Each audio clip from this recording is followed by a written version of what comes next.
Hello everyone, welcome back to my channel Initial Solution. Today in this video I'll show you how to fix Facebook Marketplace not showing up on PC. So in this home page you have to go for your profile. Okay. Then go for edit profile, go for edit your about info.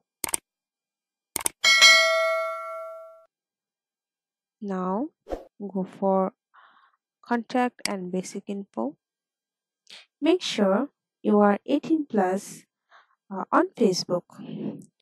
So when you are 18 plus and you can't see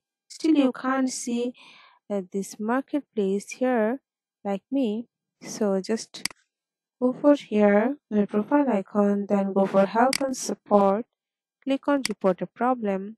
Go for first one, include in report.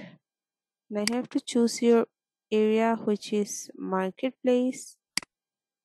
Then you have to describe your issue here, and you can take a screenshot of your home page and you can add here a screenshot or a video. After that you have to go for submit. So within 1 or 2 days Facebook will reply you and fix your problem. So that's it. This is how you can fix Facebook Marketplace not showing up on PC problem. Hope this video helped you. If it did, then please like, comment, and share. Subscribe to our channel, and don't forget to hit the bell icon for more videos. Thank you. This video is sponsored by Xiroosft. Xiroosft offers graphic design, UI UX design, digital marketing, and web development. Elevate your brand with Xiroosft today. For more details, check the description box.